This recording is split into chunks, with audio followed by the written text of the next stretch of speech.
글자가 포인터 생겼네요.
Sorry for the delay, but let's begin.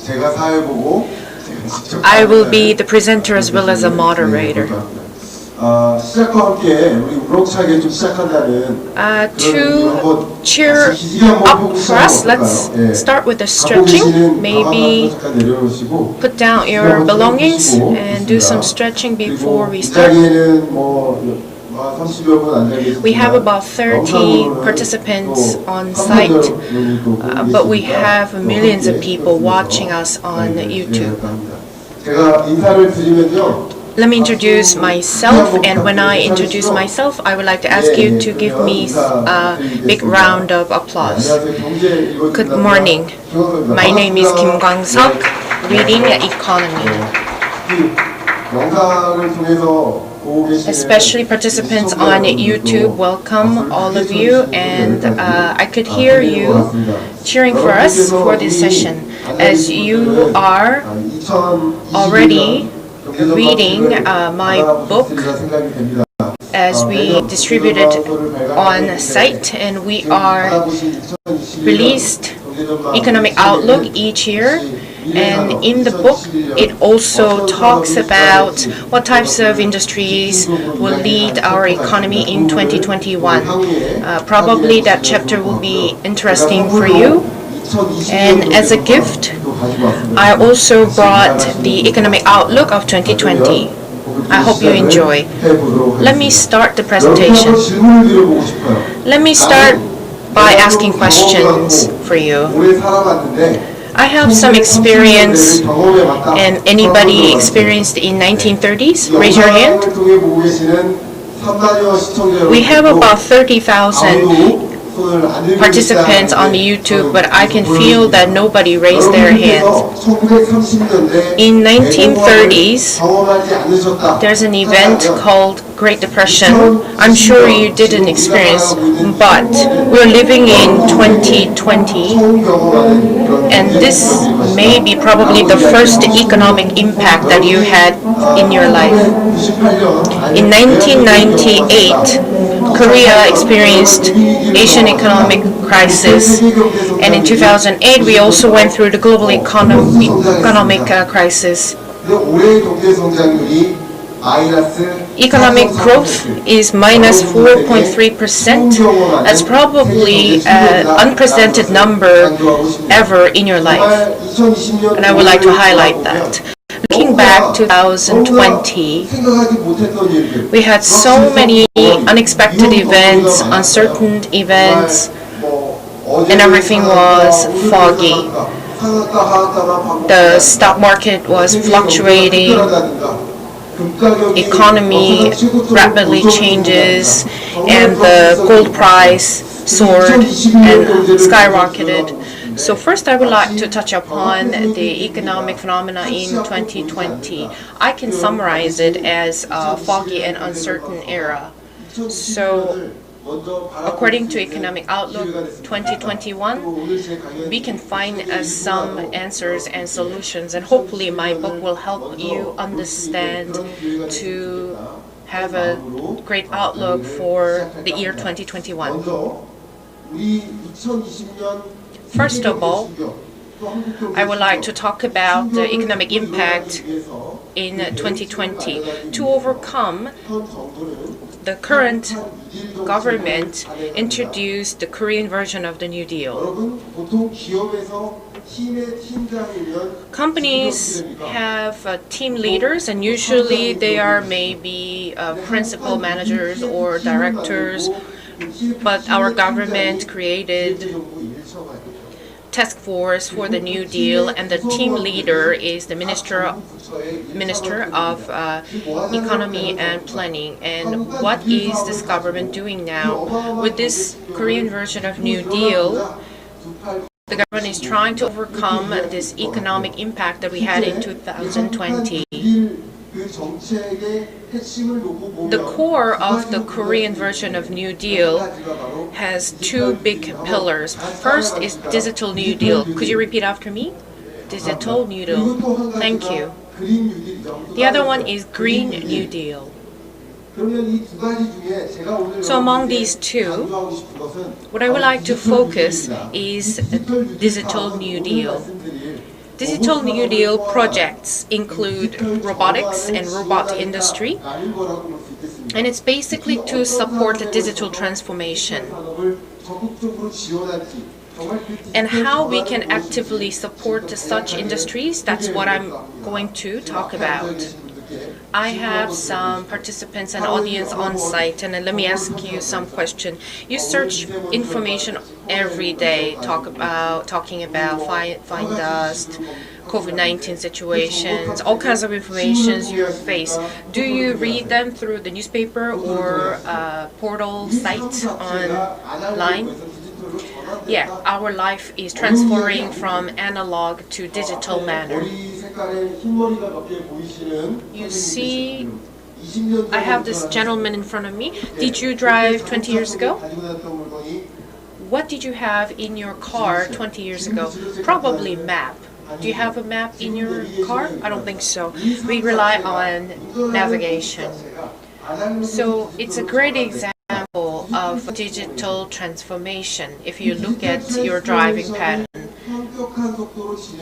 And as the digital transformation is rapidly ongoing, and enormous change is called untact new normal. Repeat after me. Untact new normal. This has become a new norm. And this is how I give a lecture to university students. I've never met them before, especially the freshmen. They started their university lives in 2020, but because all the classes are unpacked based, so they haven't met their friends and professors. Let me ask another question. For last 1 month, anybody visited the bank? Anybody visited a bank in the past month? No one. No one on site. Probably you're not raising your hand because you're afraid of my questions. Maybe among 30,000 viewers, maybe 3,000 raise their hands. Please think about the average days that you visit bank a month. Maybe 0.1 time. So if you have visited bank, or if you haven't visited the bank, aren't you the consumer using the bank services? I think so. I think you're the users for bank services. So this yellow part is the service that is done by face-to-face situation. But there's a higher dependency on online banking. And online banking is a good example of digital transformation in the bank industry. You don't have to meet bankers or other people to do some bank businesses. And the COVID-19 accelerated this digital transformation in the bank industry. How about wholesale and retail? Where do you go shopping?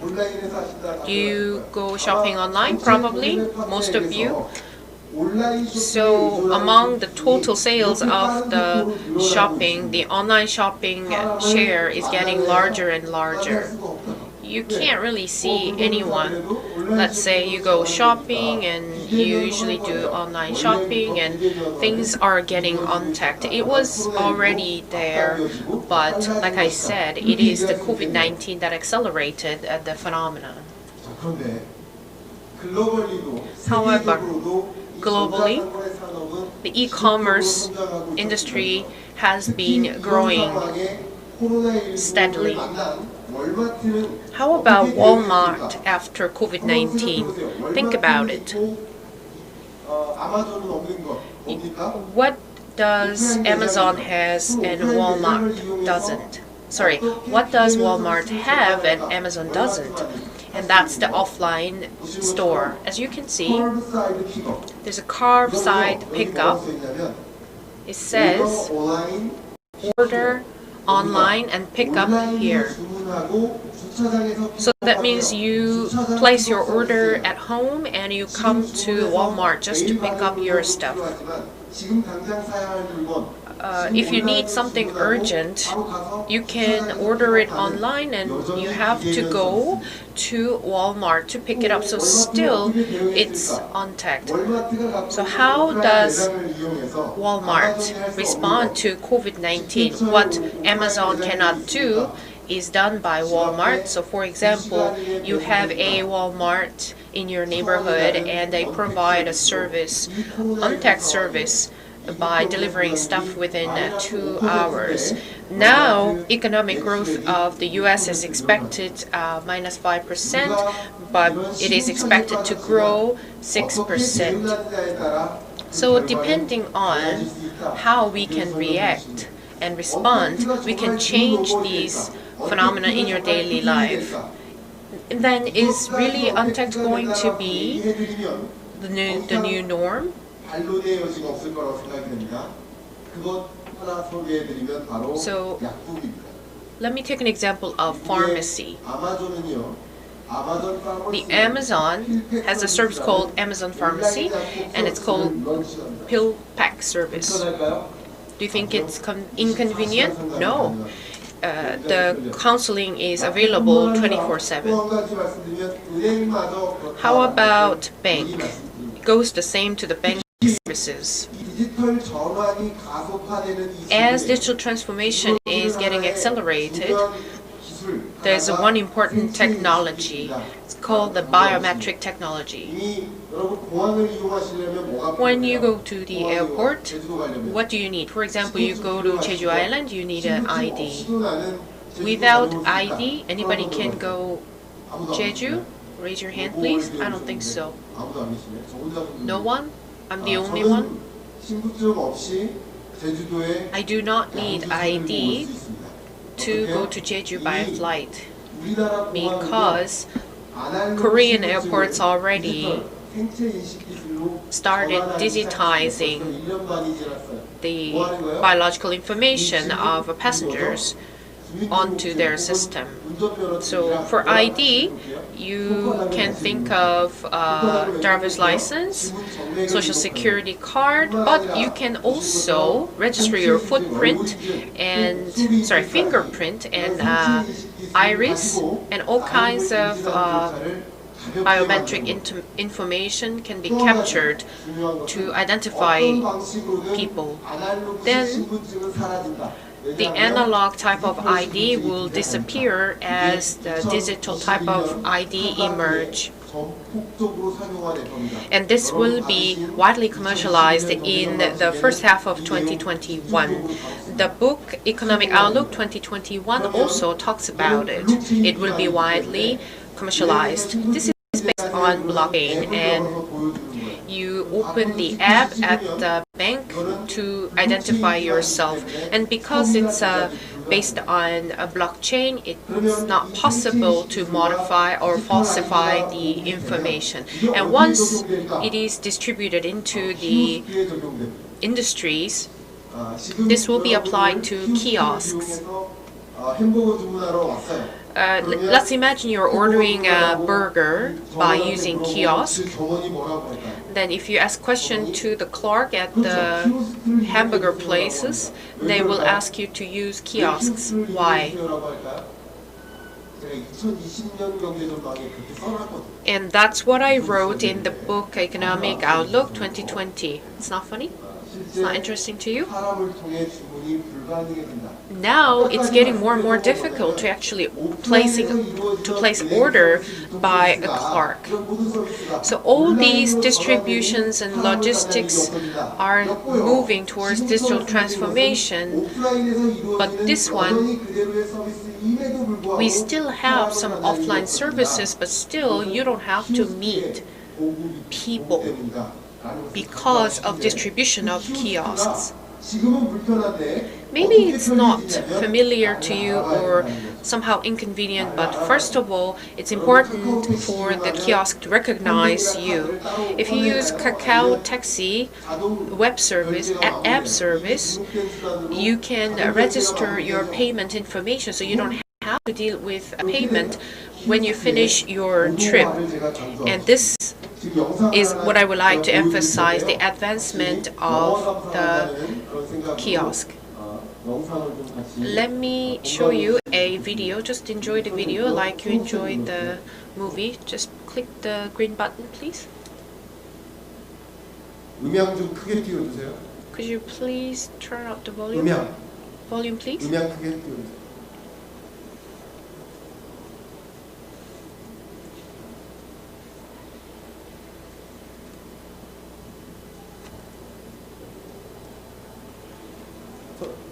음향 좀 띄워주세요.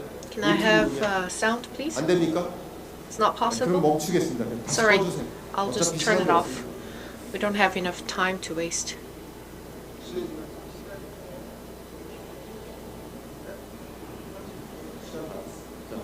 다시 제 PT로 가요. Let me go back to my presentation material.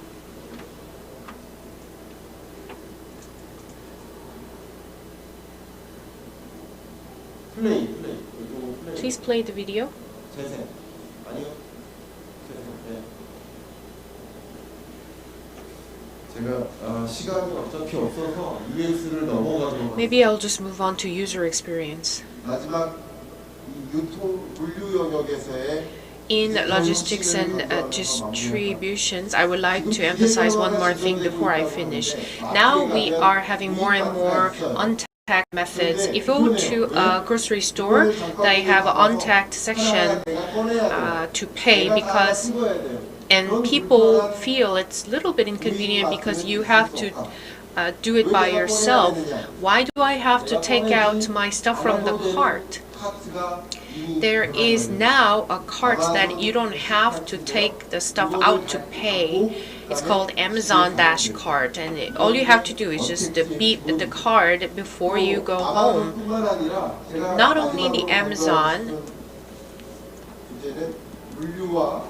but other logistics and distribution entities and companies, they started to have autonomous vehicles, and that's will be the milestone in 2021. The phase 1 will happen in a logistic basis in the limited space.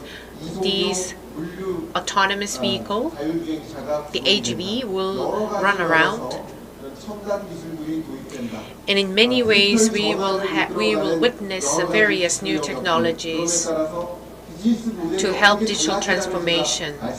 And this is how I try to explain how industries have changed. So maybe the next session, they will pay more attention to robotics itself. Then how do we respond to these changes? To sum up my presentation, I would like to remind you of the tale of the turtle and rabbit. I'm sure you're well aware of this story. There is one important precondition. Both a turtle and the rabbit had a race. If they had a race underwater, maybe their story and the result would have been completely changed. We are experiencing digital transformation. So this is like the question whether you do the race inland or underwater. Maybe you are thinking of how to do well in your race inland, but you're actually underwater. But you need to swim, but then instead you are tying your shoe laces. So we have to think about our directions. By combining all kinds of new technologies and transferring to the platform economy. In the past, service, product quality are the key for the companies, but now the companies nowadays will be more competitive by securing a great platform to embrace the digital transformation. And it's important for us to respond accordingly. And that wraps up my presentation. Thank you. So let me introduce the next keynote speaker. I'll invite him to the stage. Professor Kim Sang-yoon. I need to introduce this gentleman. Hello, my name is Kim Sang-yoon. Do you have any question for my presentation actually? That was quite a good presentation, and every day you forecast the economic outlook of the next year, and next year is about the digital transformation mostly, I think. So today, since we are at the robotic conference, robotic industry would be the core part of this new economy, which means that our jobs will be replaced by robots. What do you think about that kind of threat? If you think of a word robot and robotics, then many concern, how about my job? Maybe I will lose my job. I had the partnership with the Ministry of Trade, and we participated in a forum, and I would like to summarize that forum. So many people concerned that they will lose jobs and some jobs will disappear due to the introduction of the robots. For example, you go to the toll booth and the robot will replace those workers there, and maybe the operators will be replaced by robots. That's correct. However, these are the jobs in operation. However, this toll booth service didn't happen overnight. We have about 10 chatbots. There's a company called WiseNut. They have about 400 employees, and they are changing their business from text chatbot to the voice chatbot. And that didn't happen overnight and all of a sudden. They hired a lot of high-tech talents related to innovation, and something that's related to human is also their consideration to hire these new talents. We now see some untagged interview, and people often think that job as interviewers will disappear as well. But then do you think the interview app or services will just happen overnight all of a sudden? I don't think so. That should be based on the human efforts and research. There's one company related to this digital transformation. They have 800 people. It's amazing if you look at the numbers. So what I want to emphasize is that instead of complaining that some jobs will change, but we have rather, you may want to pay attention the changes of the industry structure in the past and what kind of talents you want to be in the future. And by utilizing a talent nurturing program, how can I turn myself into more like a tech type of talents? And I wish I had more time to talk about this, but let me give my microphone to the next speaker. And in the digital era, I didn't explain much about robot engineering and robotics, and I would like to gladly once again introduce Professor Kim Sang-yeon to you.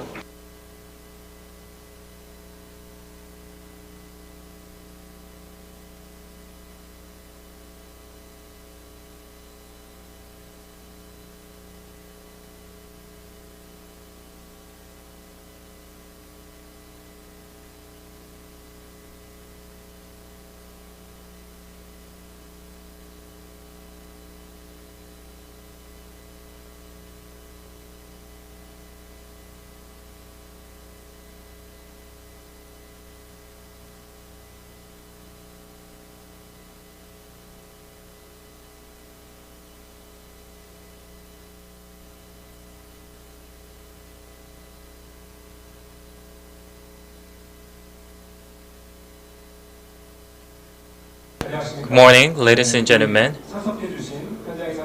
So we have online participant and offline participant both. It's my great pleasure to meet you. My name is Kim Sang-yeon from Ewha Women's University. This conference has been held under the title of 2020 ROBOTWORLD, the world of robot. So you must be interested in robotic industry. So for 40 minutes, I'm gonna talk about the world of robotic industry, how it has been unfolded so far. So we call the time of today the era of on-tech, but actually this is kind of a broken English because this word doesn't exist in English dictionary. They either use non-face-to-face or another expression, but we use this term on-tech. So this term is quite universally used in Korea at least. So we are living in the era of on-tech and robots are coming, I said. Because if you see the past history of robotic industry, the COVID-19 pandemic, considering that we're in the middle of the pandemic, we need to understand what kind of robotic technologies will be the leader of the future industry. This is my career. AI and digital industry are my main research field, and I produced and authored many books so far. Robot is coming. This is the title of a famous singer, I think. When you think about the history of robot, I think you're familiar with these works. First, Carl Capek's play, has been mentioned very much whenever we talk about AI and robotic, because in 1921, a gentleman called Korek Kapek wrote this RUR play. RUR can be translated to Rossum's Universal Robots. The author created this robot called T, but the T main character was himself. And here's a word universal, and this word was used to describe this robot, which means this robot is capable of doing everything what human can do and even what human cannot do. And that whole meanings are kind of connotated in this title called RUR.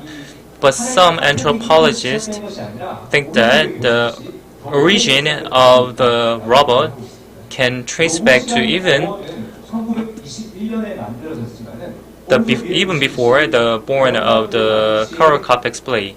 If you see this Leonardo da Vinci's mechanical knight, here's a design of a robot, which is very first of history of mankind. And in 15th century, the famous scientist Yang Shil-chang created this creation, Cha Gyok-lu. And you might think that this is not robot, but this tells the time automatically. And the moment you hit the bell, the 12 animals of Chinese zodiac comes out to tell the time.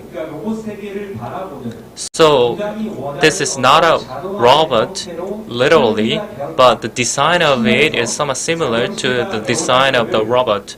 So some people argue that Leonardo da Vinci and Yang Shil-chang should be considered as the first researcher or scientist who invented the concept of robot.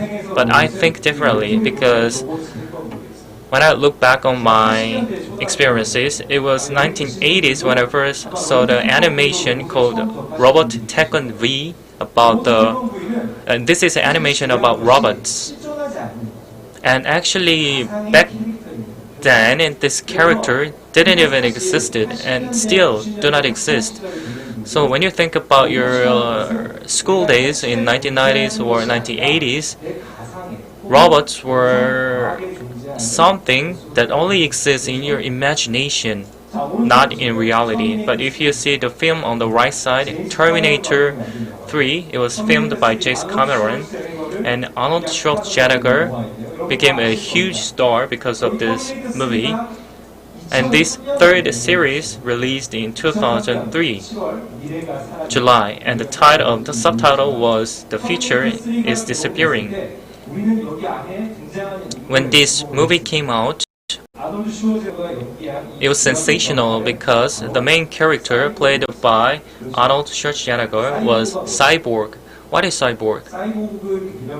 Do you know the concept or definition of cyborg? This is a creation that stands between human beings and machines. So it is organic, but still works like a robot. So it was mere 70 years ago, but this concept of cyborg was very unfamiliar to many. So in 2003, it is not like a past history like 100 years ago, but in 2003, robots were something that existed in movies only. When I was a student, it existed in my imagination in 2003 in movies. But now, do you think that we are living with robots? Do you think? Because I have no doubt and that you have seen a robot at least once around you. The first one is a robot used for Walmart store. But you are not surprised, even if you see those. In 360 locations, Walmart decided to use this robot, this cleaning machine, instead of the cleaning lady. When you see the robot in the middle, it is a robot of Incheon Airport. It tells you the route and clean the street at the same time. 2 years ago, when this robot was first introduced to the airport, we thought that this is something very amazing. And even children went there just to see this robot, but 2 or 3 years later, we don't think anything, we just take it for granted. So in 2003, the movie of Terminator first came out, and only 17 years have passed since then, and the whole dynamics of robot has totally changed. On the right side, the picture is Amazon Echo, and you must have this kind of AI speaker at home because telecom service provider usually give this kind of device for free, so you must have experienced it at least once. You might think that this is not a robot specifically, the robot by all means, but it analyzes the data and move by the power of AI software. So the whole concept is the same. This is you can think it as an AI robot speaker. If you install this speaker, you won't talk with your family members anymore because let's say that you have a father who is much older than you, of course, and in the past, father used to say that, my son, can you bring me a remote control or can you bring me a glass of water? Now, fathers would talk to machines instead of to children, so you talk less at home, interestingly. So, robot is coming in this era of robots, and we somehow faced the Corona-19 pandemic. And what would be the implication of this disease in or on the robotic industry? If you see the picture on the left, Kitty and Matt for Garlic, the restaurant franchise, adopted the robotic server. 2 or 3 years ago, people were amazed by this robot serving the food, but this is too common device nowadays. This robot developed by KT can serve to 4 different tables at the same time with one order.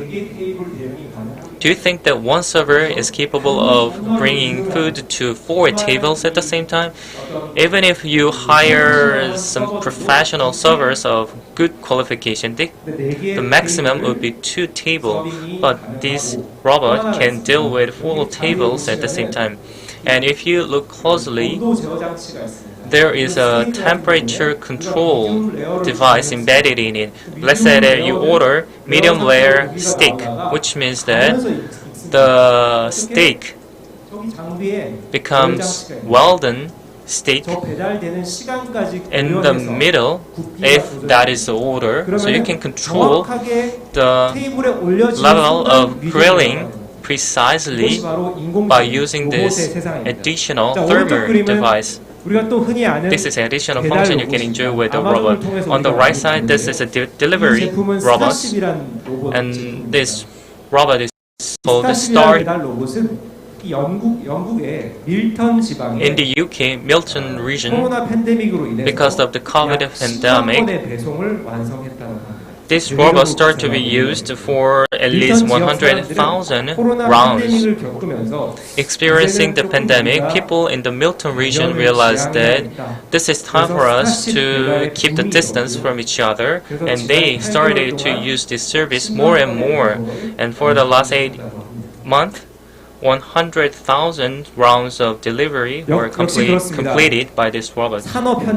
And the industrial side and manufacturing sites are not exception. They also embrace this robotic technology, especially the factories in advanced countries or developed countries introduce this concept of robot to their manufacturing places. And this robotic arm is critical part of it. If you see this picture, the operator and robotic arm works together as if there are 2 human beings shouldering each other. This is called cooperative robots. These cooperative robots were employed for 2 main purposes. First, for the work that requires high precision and accuracy, robot can do it.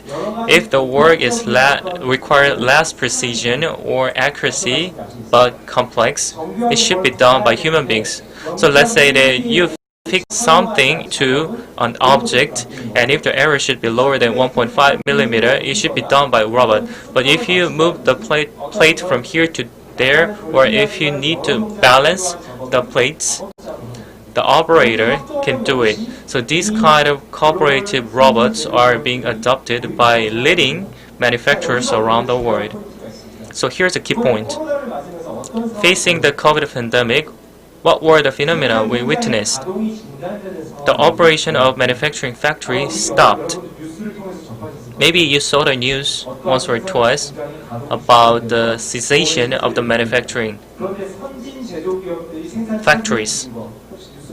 But have you ever saw the news about the close-up of a factory in developed country? Maybe little, because those factories in developed countries could maintain their production lines because they have this machine-assisted environment.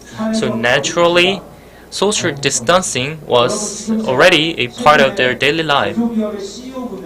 Whenever I meet CEO of manufacturers, they always struggle to figure out how to do good digital transformation because they have invested a lot, but return on investment is less than satisfactory. They invested millions and hundreds of money for digital transformation, and 1% increase in productivity is not enough for us to gain.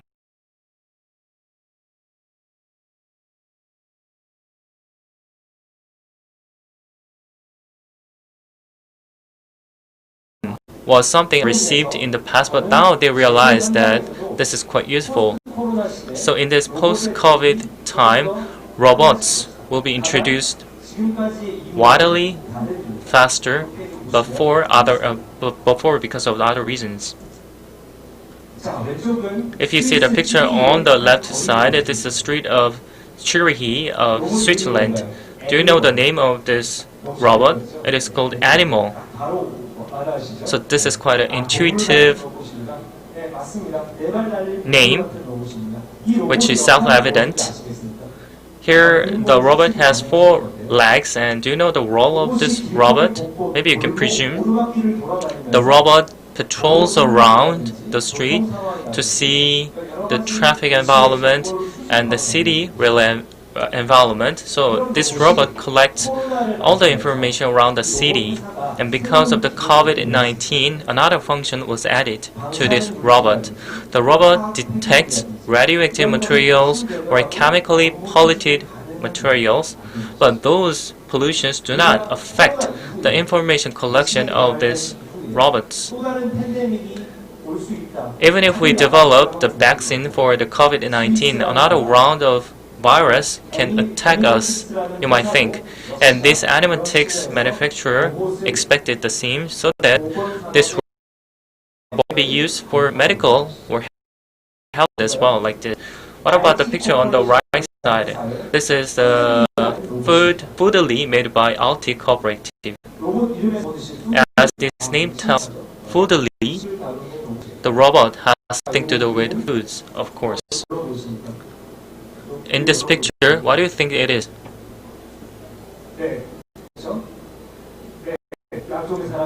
Yeah, those are 2 human operators on right and left side each. Do you know what this is? This is your favorite chicken. The robot grabs the chicken and put those to the lunchbox. So this is lunch packing robot. Why do we need this robot? Because the demand for chicken lunchbox surged in a certain market, and human beings, it is very difficult for human beings to deal with that growing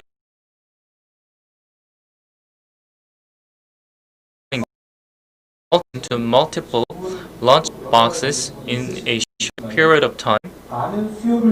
But since the demand is huge, they needed to develop this robot to put the exact amount of food into the specific lunchbox.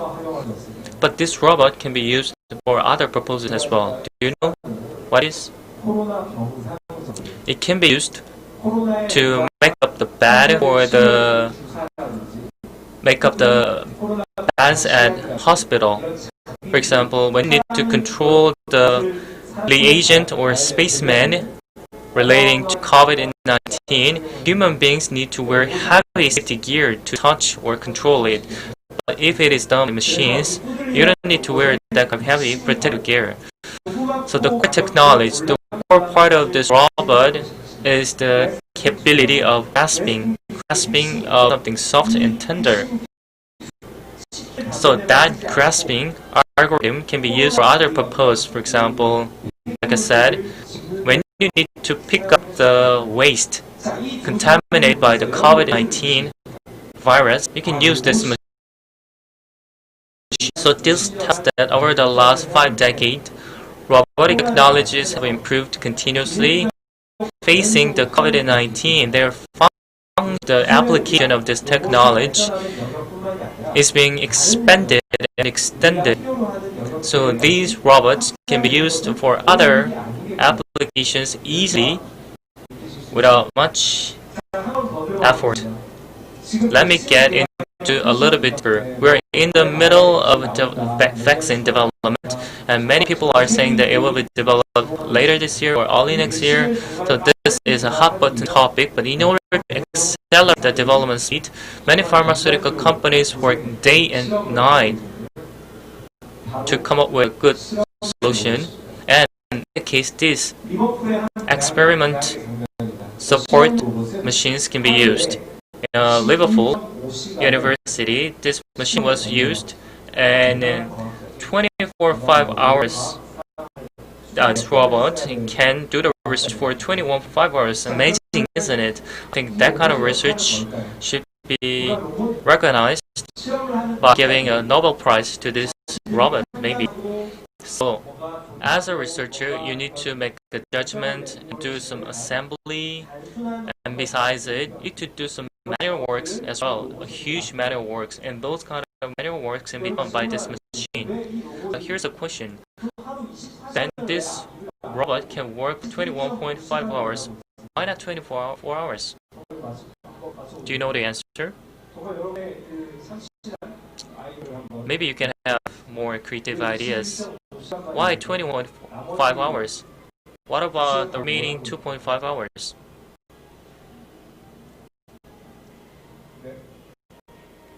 Do you have any clue? Yeah, close. Robot need food, charging time.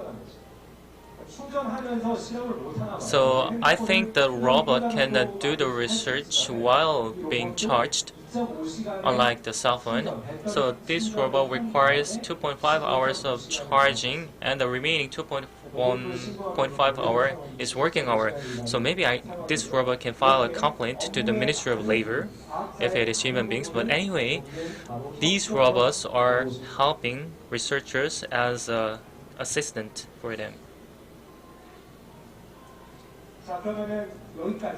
So far, I talked about the robots based on my past experiences and the history of robots up until to the outbreak of COVID-19.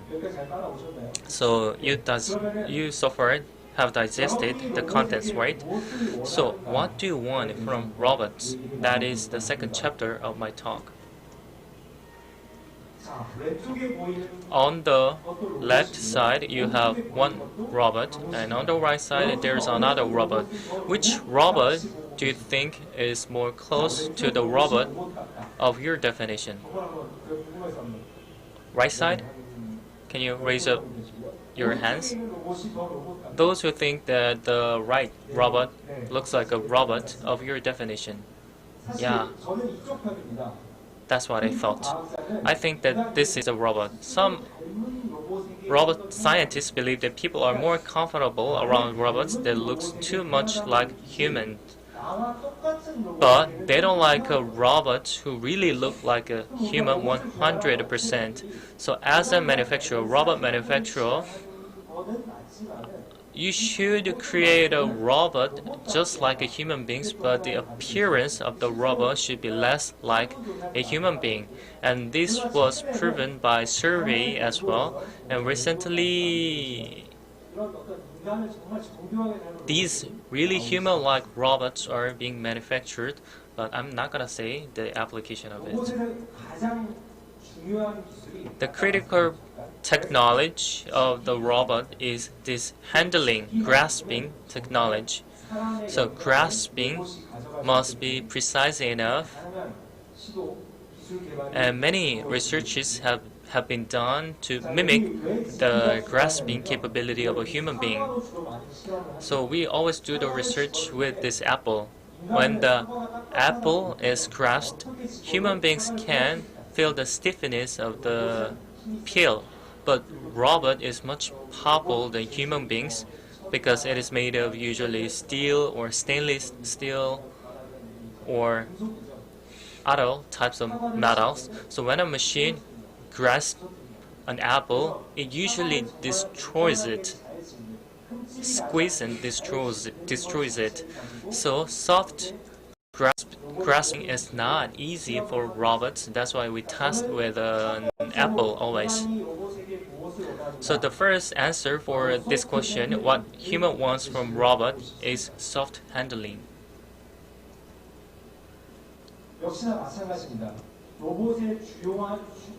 And if you see these major application of robotic technologies, handling area shows the highest demand.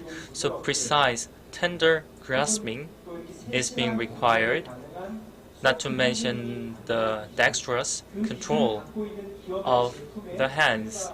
So if you can produce that kind of product, you will be demanded a lot. So that's why the soft handling field must be the main field of research. And if the technology is more advanced, the sensory can be mimicked as well. So if these robots has to become a service robot,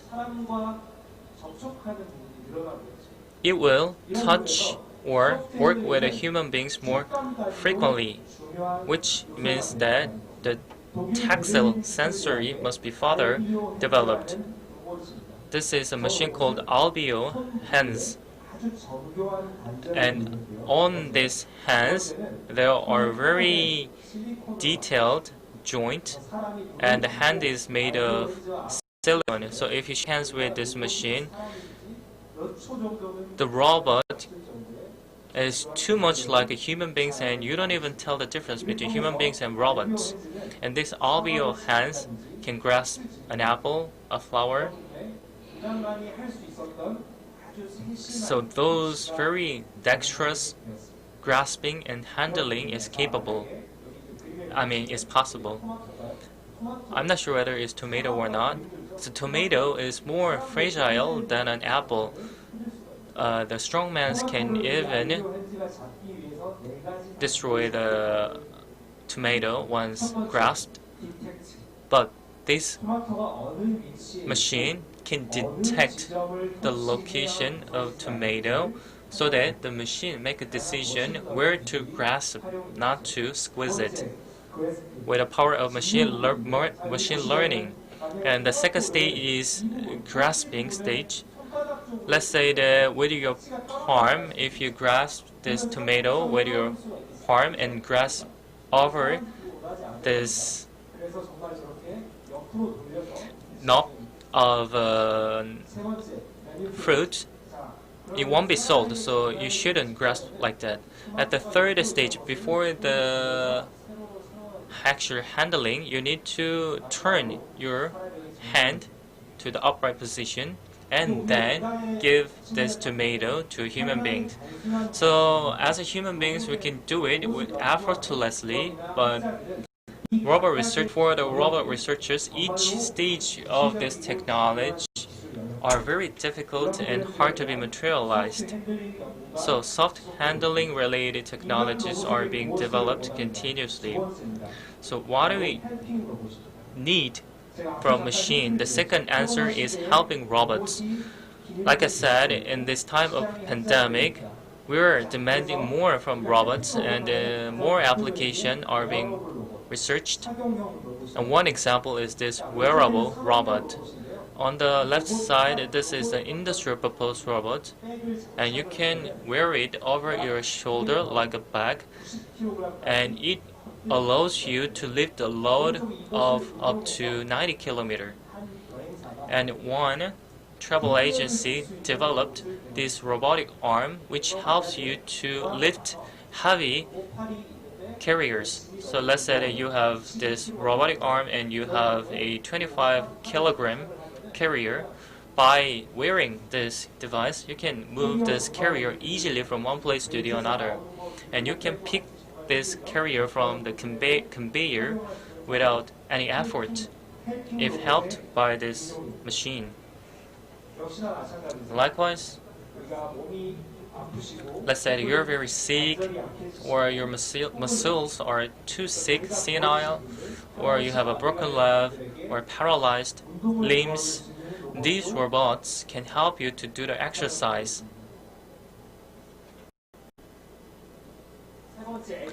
Third, entertaining robot. I think you're familiar with the concept of robotic soccer games, and the history of robotic game is quite long. Not as old as a human World Cup, but this is so-called Robot Cup, and many engineers go there and take part in these matches to boast their technologies. And this is the robot works as a nurse's aide, because in this pandemic era, we need more and more nurses' aides, especially when the work has to do with something very dangerous, difficult. These robots can be of great help. On the right side is fun case, and this robot can create squeeze milk out of cow. This picture was taken in the Netherlands, and I was explained how it works. The robot monitors cows, and if they detect the cow with high possibility of producing milk, I think because of the past research, the robot can detect the cows with milk because by reading their gestures or facial signs, and the robot approaches to the cow with milk and feed them continuously because they can produce higher quality milk. So they feed and then squeeze milk like this. So the robot now is capable of milking and deliver the product to human beings. As such, all the tasks that it is difficult and dangerous for human beings can be done by machines. So far I talked about the trends of this industry, past and the present of robot industry, and let me give you another talk which is more relevant to commercial size. Who are the leader of this new industry? The market recently has grown remarkably. AI, big data, blockchain, and other fourth industrial revolution related technologies have grown, but the biggest growth has been seen in the robotic industry. If you see this graph over the last 2 decades, we experienced 2 tipping points. And the first tipping point was seen in 2009, and you can see that the graph becomes steeper ever since then. Because of the 2008 financial crisis, people looked for new growth engines.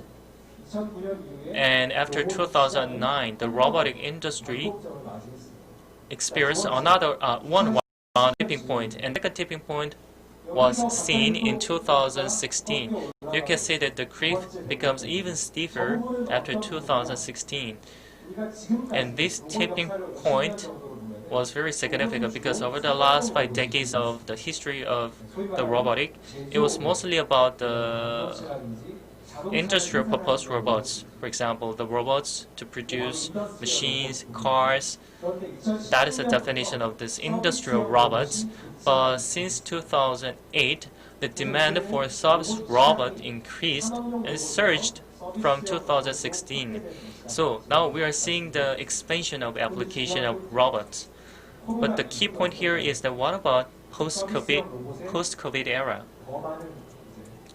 I'll say that there will be more and more demands for these type of service robots. So let's break down these figures into each country. In 2019, which country consumed the most, which mean the number of installation was the biggest in Asia, especially the China. The installation speed was enormous. Korea is one of the top countries here. But here's another perspective. What about the competitiveness of the industry? The density of the robot can be summarized like this. And density here means that the number of robots for every 10,000 human operator. What would be the figure for Korea? Can you guess? In the manufacturing site in Korea, let's say that there are 10,000 operators. What would be the number of robots? 865, and this is the second largest. After 2010, Korea had ranked the first, but recently Singapore took the first place. And as you can see here, Singapore and Korea are the leaders in terms of robot density. The global average is 114, given that this 865 is an enormous number of robot density. But here's a caveat. I think you might know what it is if you listen carefully, because the market was led by the industrial robots mostly. But what is the major industry of Korea? Manufacturing. And among them, the cars and semiconductor are the two power plants, because 50% of our manufacturing GDP is produced by those two industries, and those factories are already advanced enough, and there are no human operators almost at all. So that's why this figure is this high. For example, this automotive or electronics industry use the machine the most. But now we are moving from the industrial robot-based market into the service robot-based market. So market structure has changed. And I told you that the robot density was the highest in Korea, but that does not guarantee the competitiveness of our industry. But because we are using a lot, but we don't produce that much. So robot density is not a good benchmark to understand the level of competitiveness of Korea. Whenever I saw that kind of journalist, I think that is totally wrong and distort the fact. So, from the perspective of producer, who are the 10 leaders? And in this ranking, there is no Korean company, and Korea, maybe one or two Korean companies can be found in top 20, maybe. Who are the leaders? Japan, European countries, US. And in the third place, I marked it in red. Do you know why?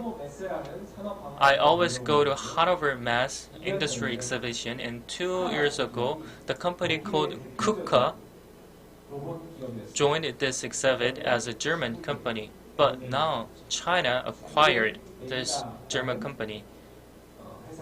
The company Mega acquired this German company, so now it is a Chinese company. The point here is that Korea think that China is one of our biggest rival, or the biggest rival, China, and that China has transformed from the consumer to the producer of robotic technologies. in this AI world, China will be a dominant company, and the same can be seen in this robotic industry. On the right side, you can see the statistics about the import of robots, and the main player is China here as well. From 2018 to 2019, China doubled the growth, whereas the other countries' growth is meager. So that means that China is not just the consumer, but the producer of robotic technologies.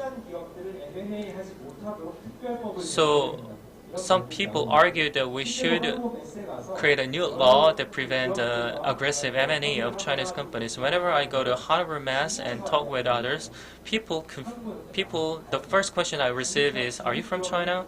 But whenever I said I'm from Korea, they let their guard down.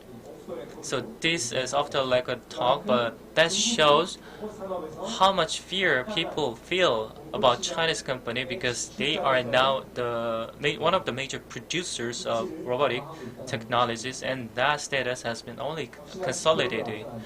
And this graph also confirms from 2018, China's dominance in the global stage increased significantly.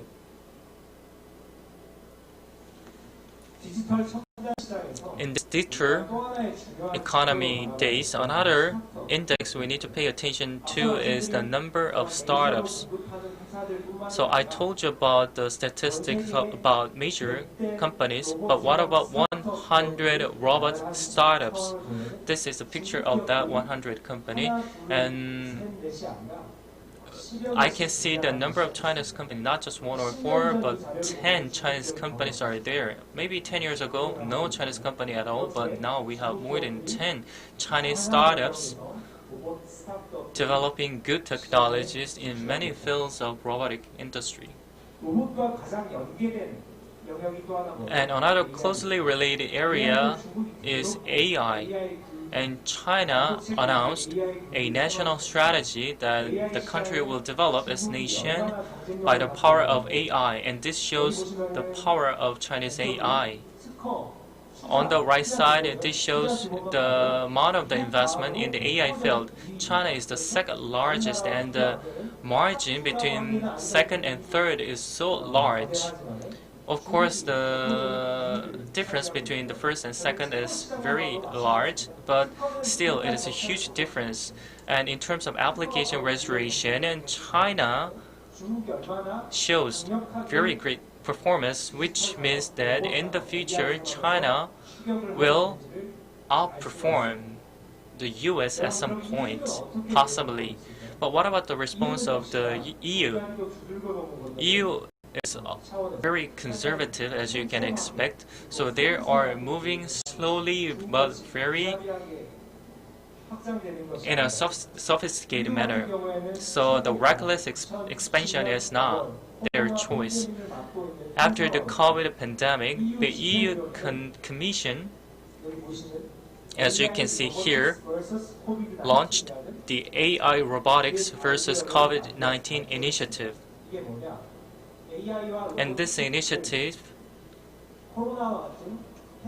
looks into the AI and robotic technologies so that those can be utilized for public areas.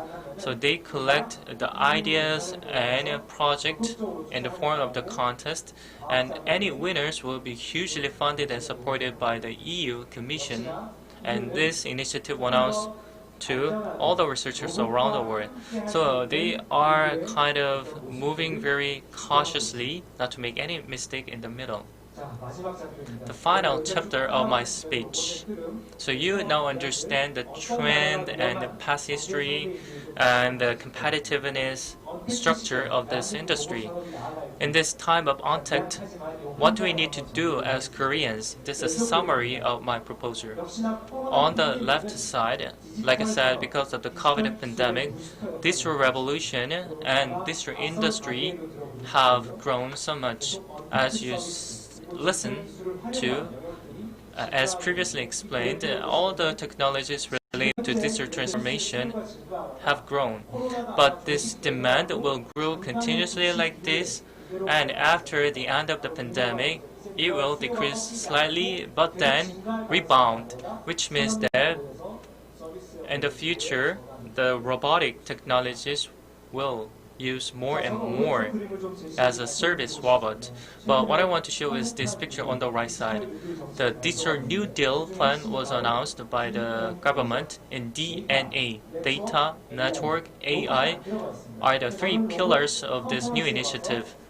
You cannot really see the acronym or robot, but I don't like to emphasize the importance of robot. If you can incorporate robot into this DNA structure, you can create a CPA, cyber physical structure, completely. Cyber physical structure refers to a system where the connection between physical world and cyber world is completed. So real-time synchronization can be achieved. For example, this is the physical world, and above this line is cyber world. When you collect the data from physical world by using sensors, all the sensor information feeds into the cyberspace, into the big data or cyber AI system, and those are analyzed real time, and it feeds back into the physical world by robots and autonomous vehicles. And this is a field of robotics by my definition. So the bottom line is that data, network, AI, robotic must be included in a single package to create a complete cycle for the development of this industry. So AI, data, robots are not separated areas. We should see them as a single ecosystem to boost the development of our fourth industrial revolution related technologies. This concludes my presentation. Thank you.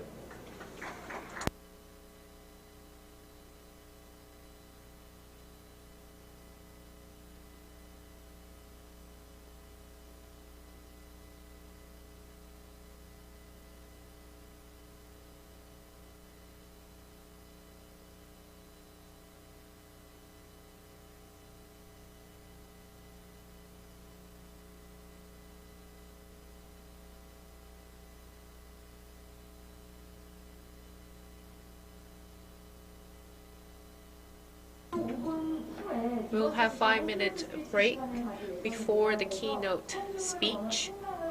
If you would like to participate, stay seated. Thank you.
ROBOTWORLD. My name is Kim Min-sol.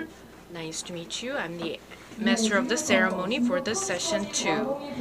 Now we are going to hear how will Chinese robot programming education nurturing complex talents in the future by MakeBlock CEO Jason Wang, as well as sharing of China mobile, robot, and AG market.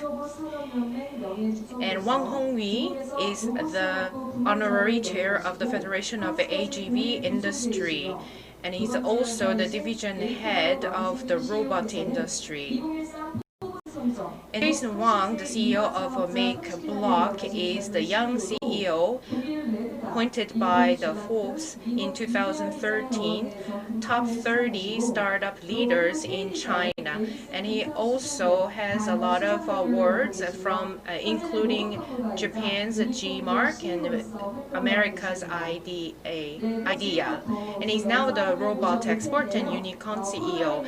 And now we are going to have their presentation. And we would like to ask for your understanding as we are going to play their presentation in video.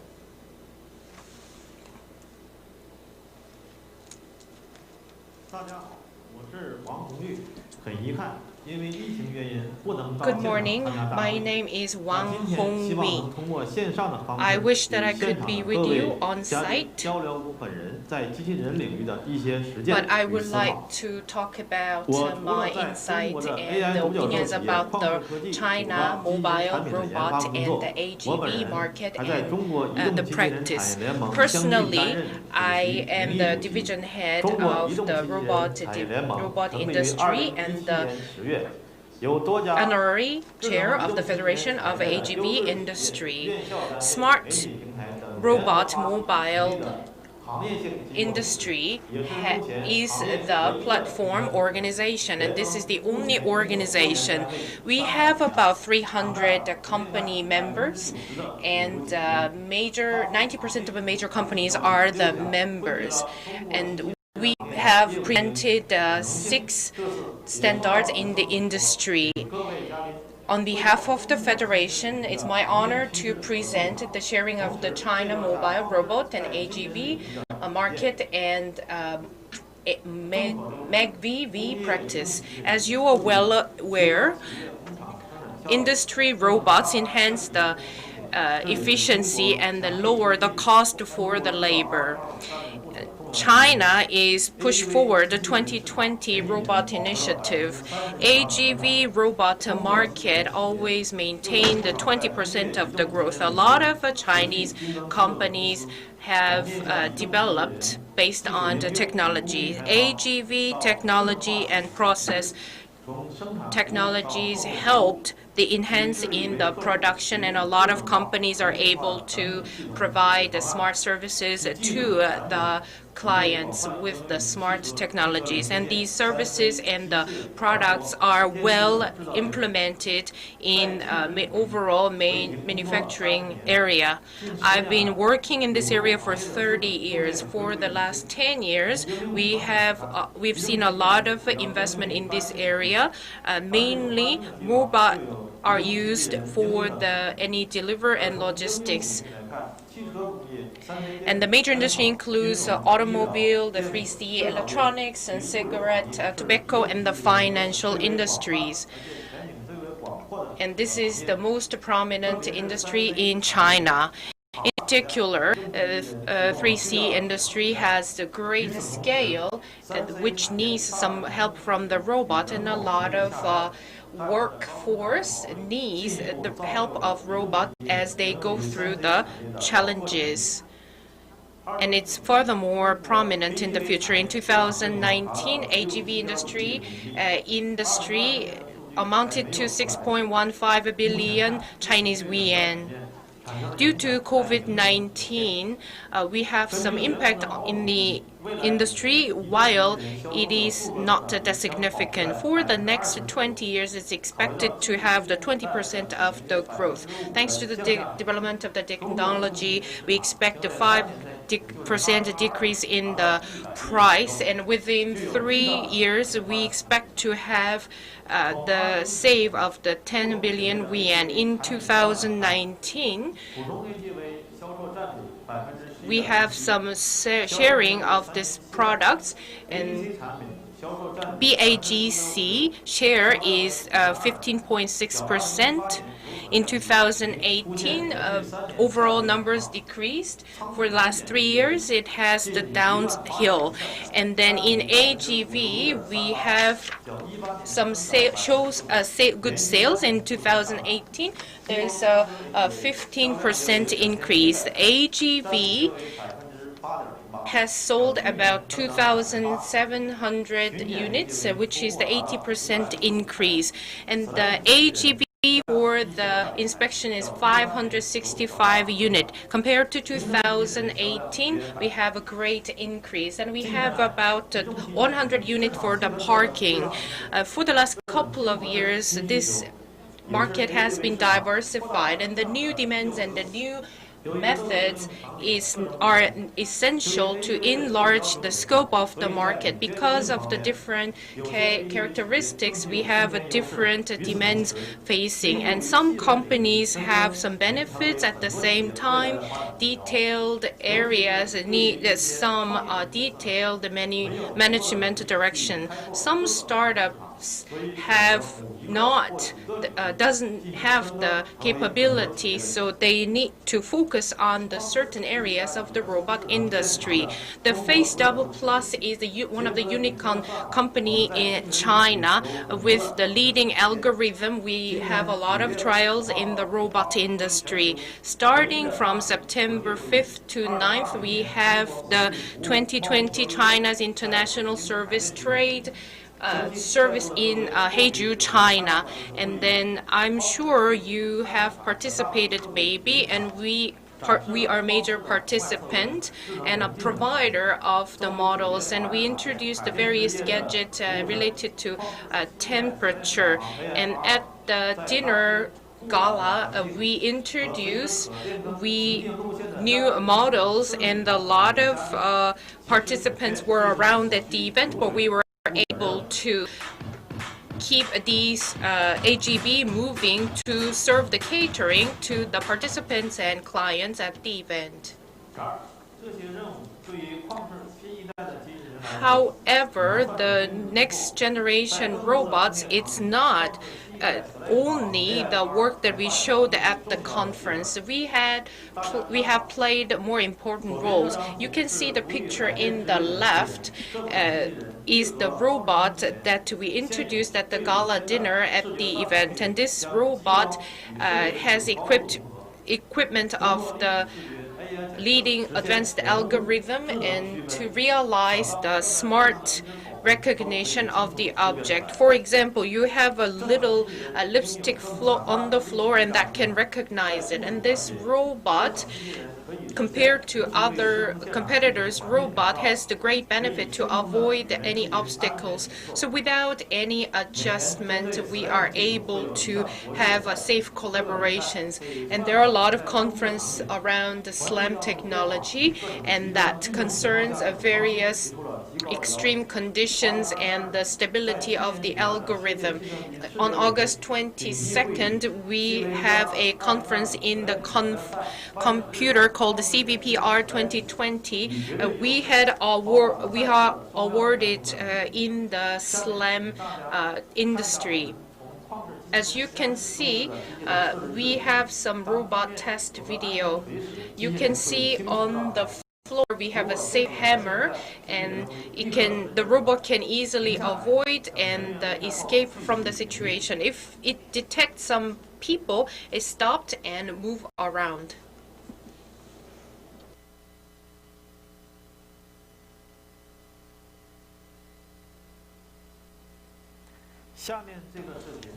You see the video below, it shows the test to avoid the obstacles and hurdles. You can see the monitor in the left bottom corner. It's the actual view that the robot takes as a video, and through the robot eyes, you can see the view.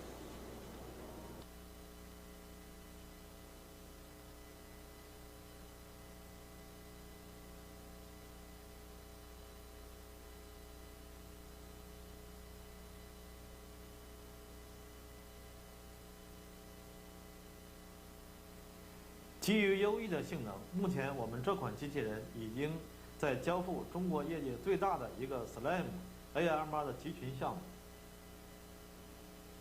这张图是旷视借助 AI 打造的机器人硬件体系，不仅是 AMR， 智能叉车类产品同样运用了旷视的 AI 元素和基因。下面请大家观看旷视智能叉车产品系列的视频。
除了机器人，在物流方面领域 We have released innovative products in the logistics as well, not only for the robots. And as you are well aware, safety is first for the manufacturing sites. And by utilizing our AI technology, we have deployed a smart loader. Based on the AI technologies, we are able to visualize all the logistics equipment and reduce the great volume of the accident. And now I would like to show more video of our logistics.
not only for hardware but for algorithm. We are established a control system called Megabee Face Map, and to have that, we have successfully connected all the devices to realize this simulation.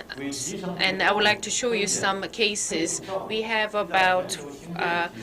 we have this partner, top 500, and then they enhanced their classification of the products and then decided to introduce our technology. And then in our cooperation, we first helped their first warehouse, and then they have 10 types of the 4,000 units, and it was a great project to integrate and control all the warehouse equipment, and then they were able to proceed the 40,000 products, and then we were able to accumulate our knowledge because of our R&D and investment. We were established in 2011.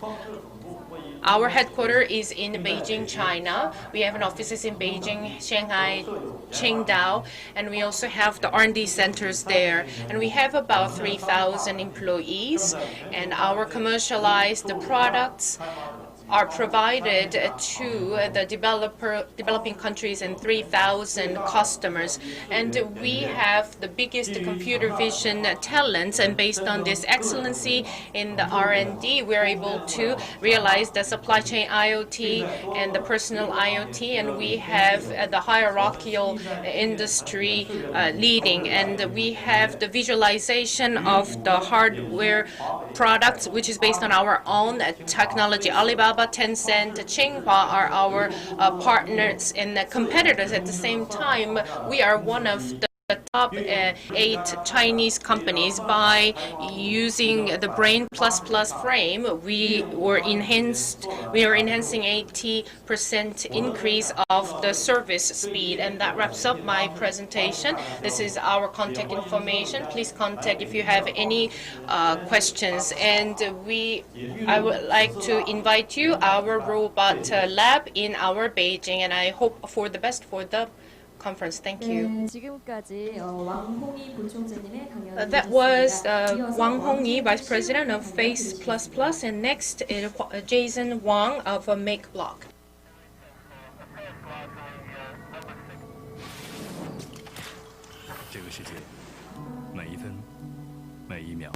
The world we are living in changes every second and every hour. What should be prepared for the future? What qualification would our children need for their future careers? The STEM education intends to produce human resources with innovative mind, becoming a major trend of the global education of today.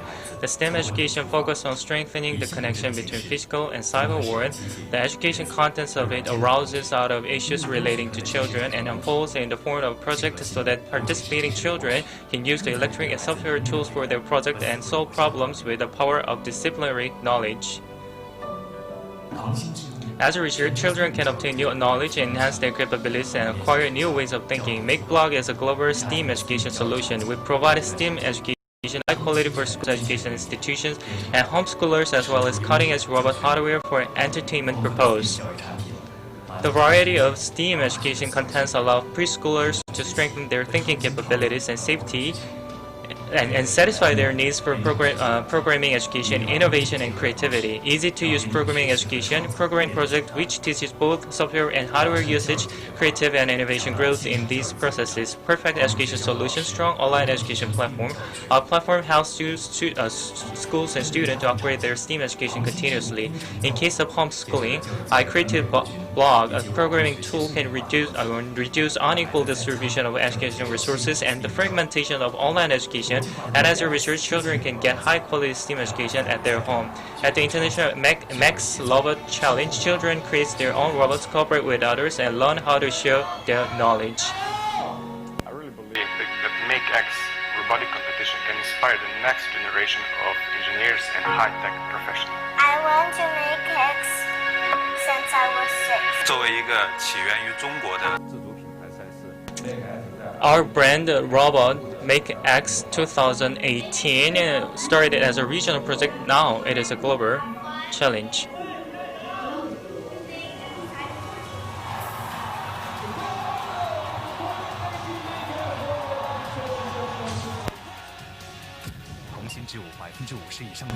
Over 50% of our employees are researchers and developed, either graduated from MIT or previously worked as a product manager for UK education facilities curriculum developers. Many of them are engineers with a mind of artists.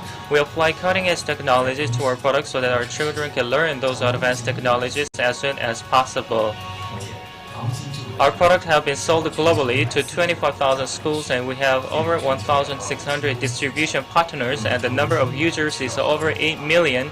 These figures have been growing steadily.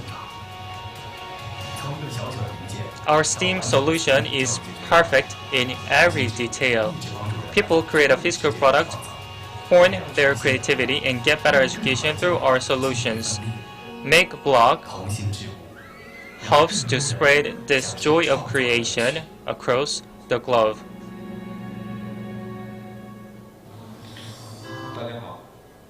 Hello, I'm Wang Gonggun, the founder of MakeBlock. The topic I'm going to share today is robots and programming education and how they are going to help us to produce creative human resources. From the last century, China adopted a national development strategy of developing the nation by the power of science and education.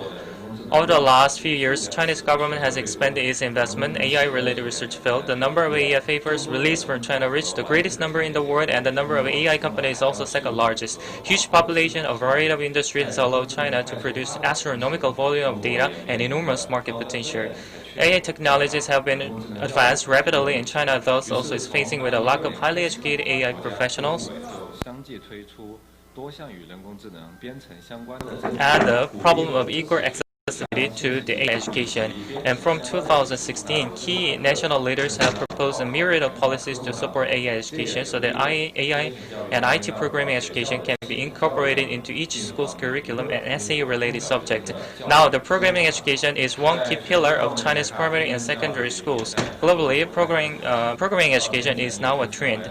Children programming education helps children to read, write, and do the mathematical solution. So this is the fourth important capability of children. So around the world, primary and secondary schools are now see the AI education as part of their curriculum. AI professional is not enough, and the demand for human resources are changing in the modern society. To respond to this kind of changes, we need to change our innovation capabilities and adaptation capabilities. So we need to pay more attention to our children so that they can develop quality and qualification befitting this new days. For example, AI-related coding teaching must be given to children. Science, physics, science, and arts-related education are all part of STEAM education so that they can solve problems and increase their creativity. MakeBlock, for the first time in the world, started STEAM education contents manufacturing, and from 2013, we researched on the development of services and product of STEAM education. From 2013, we offered many programming, robot, and software to many schools around the world. Schools and teachers now learn how to use this programming robot.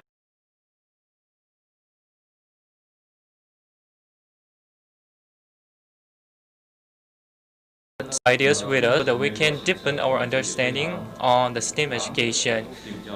Today, MakeBlock STEAM education philosophy is complete. STEAM is about the multidisciplinary study about science, IT, mathematics, and art. STEM education also focuses on the capability development. In the past, we focused on the delivery or transfer of knowledge mostly, but for STEM education, it focuses on creativity, problem-solving capabilities, so that children can learn those kind of capabilities through continuous education. These three capabilities are very critical for our children, albeit basic. There is a world we know and there is a world we don't know. Children in their daily lives need to work harder to solve a problem within the world they know. And if they have this kind of capability, they can charter into the world they don't know. And in order to go there, you need the power of creativity, of creating something new continuously. The world you know and world you don't know are constantly changing their boundaries, and that's why we need to maintain this capability of teaching children in a very creative manner so that they can prepare for the future changes. So I believe the STEAM education is a core pillar of children. STEM education focuses on such changes adopting capabilities, and we are providing so many real projects so that through project they can learn relevant knowledge and enhance their capabilities. This is very natural and fun way of learning something new. Another part of STEAM education is people or children can learn how to apply knowledge to other new areas. For example, coding, programming, electrics. This kind of application should be taught to children so that children can grow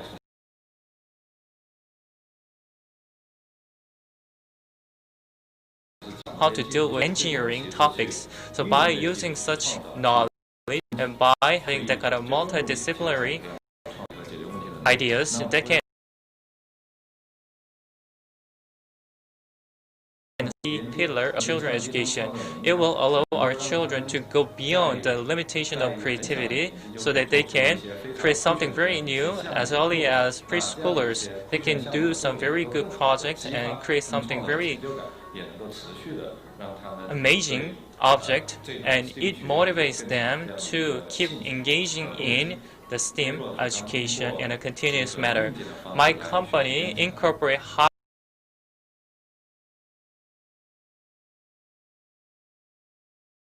hardware coding it alone, but they can they can learn the hardware and software at the same time, so that their creation can be boosted and the way of learning something new can be boosted as well.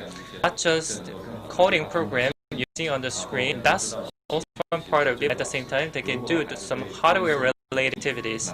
So if they are interested in this topic, they are motivated to learn something new, and this convergence between hardware and software education is one critical feature of our product.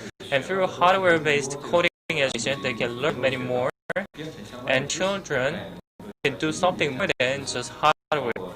Can do the both, including mechanical structures, electronic, sensor-related education, and through such education, can implement much more. Use their own creativity to create something new and control the robot algorithm and the robot move their arms in a very sophisticated manner. So boast. Also, programming education, coding education, and other coding education also adopted the same principle of education. We promise this principle. We produce complete software production line. Our hardware products is for preschool, primary, secondary schoolers, that they can not only learn hardware but also software coding, and we also provide outside of the curriculum education so that they can build a toy by themselves or robot by themselves or take part in challenges. For example, MTI is one example of our product. This is for preschoolers. They can use it to learn mathematics or codings. So that kind of coding education is very good for our children because they can have a physical object and learn the coding at the same time. Also, coding Rocky is for high graders. This is very good for classroom education. Graphic programming and hardware-related education can be incorporated. We have also another platform that offers millions of mechanical objects, sensors, electronic devices, and on this platform, children can do multiple things and do the assembly, from a simple machine car to much more sophisticated, complex vehicles. Besides, we let children to maximize their creativities as much as they want. Offering modules and hardware is not enough to fully realize the potential of our children. I realize there is some limitation, so we wanted to provide more flexible education tools for them. For example, one example case is laser cutters and 3D printer. We produce laser cutter and 3D printers, and this proprietary device is very unique. Because in case of the industrial laser, it is not proper for the children of the age 6 or less, but our product is good for those younger children. They can use this laser to cut something, and also it has additional functions that cannot be done with the previous models. For example, let's say that a children draw something on a paper, and if a children put this paper into a machine, the laser cut along the line. MakerBlock, all the hardware and software products of MakerBlock focus on the learning of programming, and it is for children. It helps the children to go beyond their imagination to create something very new and innovative. And we plan to provide more software, not just hardware. For example, this MacBlock 5 software is one example. They use graph coding and Python coding at the same time so that the children can use it alongside the hardware devices. So it supports many different hardwares, and MacBlock 5 is one example, our flagship product. And these are examples. 70 kinds of hardwares, PCB, non-PCB, are all supported and compatible with our software. So this is open platform for every hardwares. Children learn hardwares, and they first learn graphic coding first. They learn for a certain period of time, and they learn the basic of codings.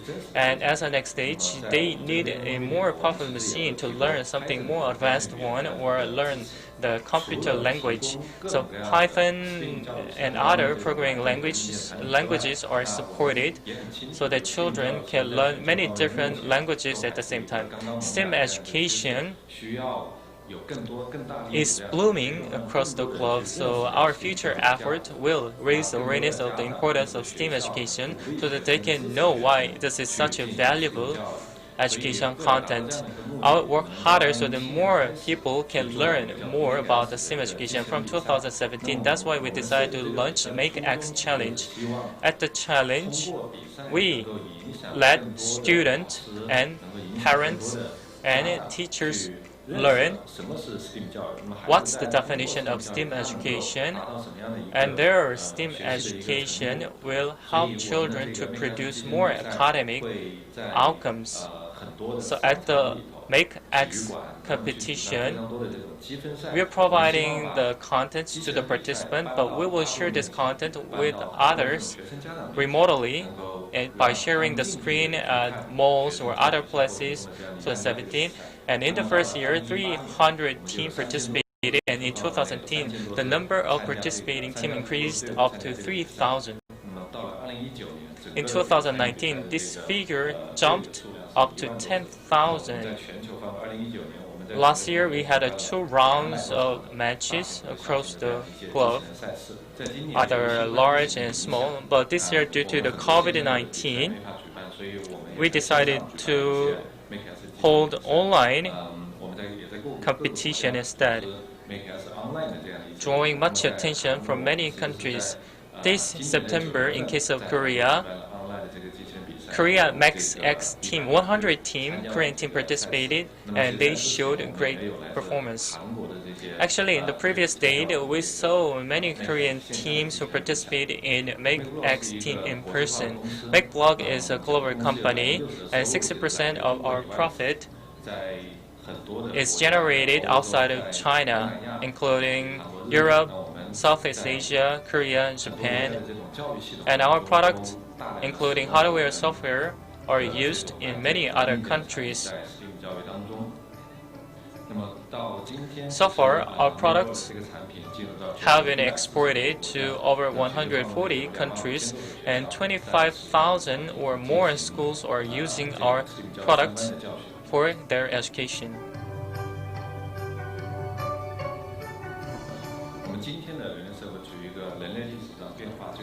So we are living in a time of rapid changing. In this fast-changing world, maybe 5 or 10 years later, it is very hard for us to predict what the future would look like.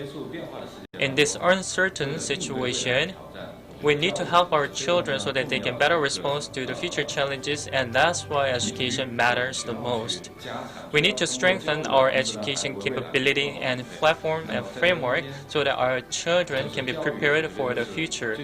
And in this process, one key important factor is the creativity of our children, problem-solving capabilities, and continuous improvement in learning capability. In such process, Make Block will help them to solve problem in a better way and learn something in a continuous manner with the power of our product, better product even. We have an education philosophy. If our product is manufactured based on the good philosophy, it can be utilized for many different education circumstances, and by doing so we can lower the threshold of creativity boosting education, and we will develop more diverse products so that children can realize their imagination in reality, and their creativity can turn into a reality with our products. We originated from China in Shenzhen region, where the great supply chain is established. So engineering capabilities along with the Chinese supply chain will be combined so that our products can be distributed across the globe. We will let more children to get access to STEAM education at affordable price, and this made in China STEAM product will be delivered to the children around the world, and I hope that we can deliver better and more.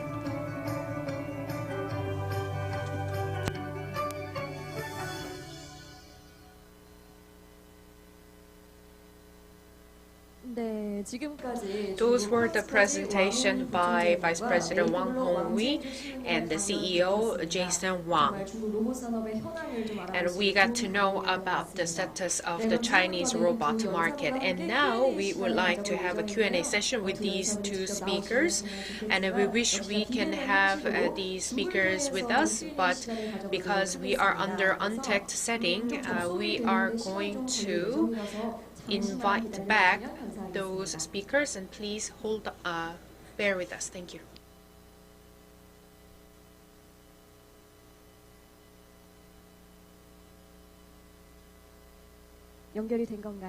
Are we connected? Okay, we have these two speakers online, and please raise your hand and identify yourself and present your question. First, identify yourself and also let us know who you want to ask. Let us bring the microphone to you.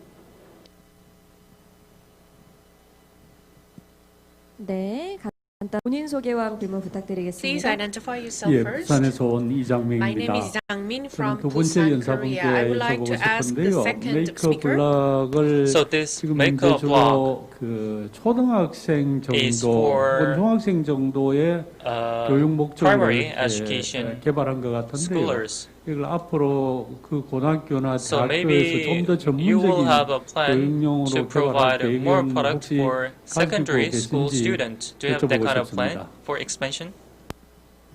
네, 질문 잘 들었습니다. Thank you so much for your 왕지은 question. CEO님께서는 이 질문에 대한 The 답변 CEO, 부탁드리겠습니다. please answer for the question.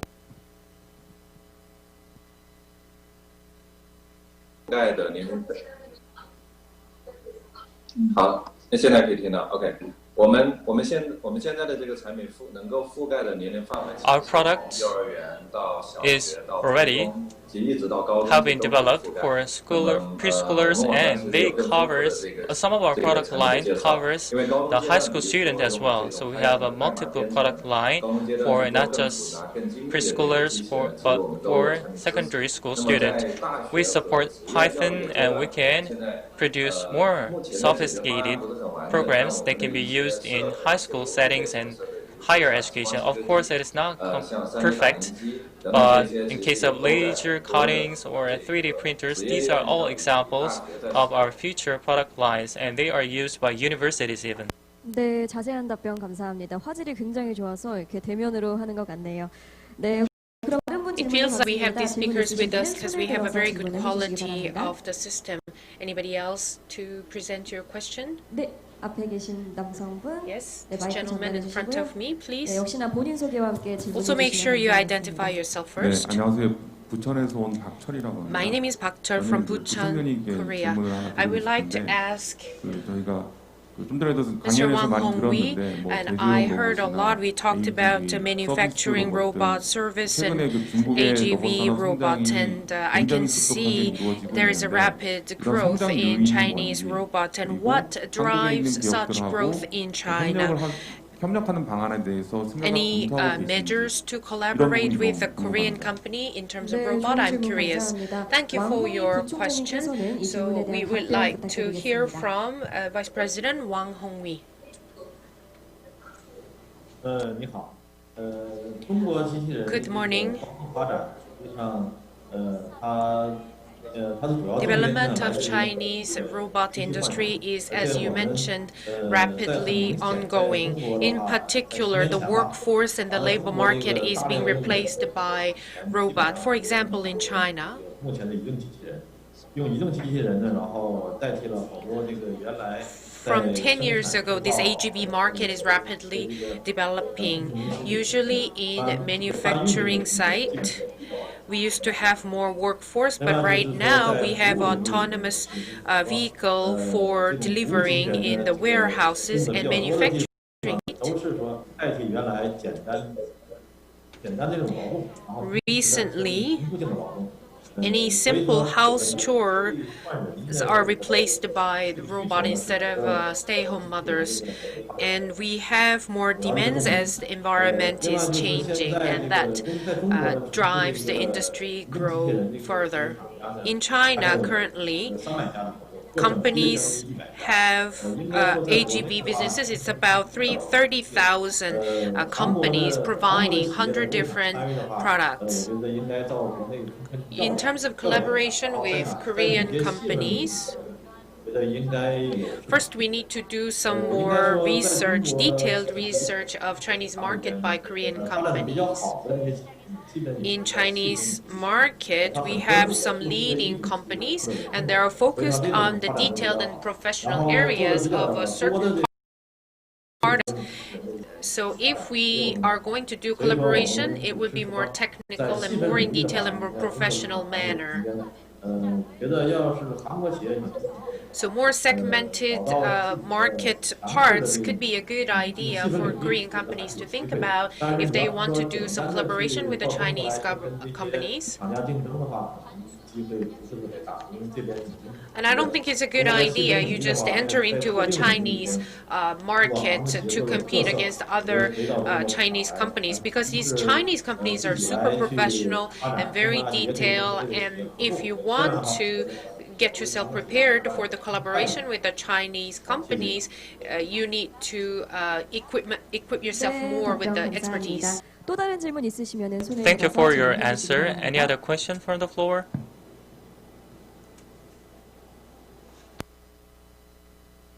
네, 지금 고민 중이신 것 같은데 혹시 I 질문이 think 없으실까요? You need some more time to think of questions. Do you have any question from the floor? 그럼 Q&A 시간을 여기서 마치도록 할까요, So 담당자님? why don't we conclude the Q&A session here? Is it okay? 네, Okay. 알겠습니다. 그러면은 저희가 Q&A는 So 이것으로 let us 마감하도록 finish the Q&A 하겠습니다. session here. 혹시 좀 추후에 So 질문이 if 생기신다면요, you have any 개별적으로 question 주관사에 문의 later, 주시면 you can 감사하겠습니다. tell us later 네, so that we 바쁘신 can deliver 일정에도 answer to you 중국에서부터 later. 이렇게 국제로 So 로봇 those 컨퍼런스에 two people 성원해 are 주시고자 always 참여해 busy, 주신 왕홍희 but thank you so much for your kind of 본총재님과 왕진준 participation. CEO님께 감사드리며 The 아울러 Vice 긴 President 시간 동안 Wang 오프라인 Honghee and 현장에서 또 CEO Wang 온라인으로 Jijun, 함께해주신 여러분께 and also I'd 감사드립니다. like to all the participants who have been staying with us until the very end. Please pay much attention again until the end of this ROBOTWORLD 2020. This concludes the keynote session. Thank you.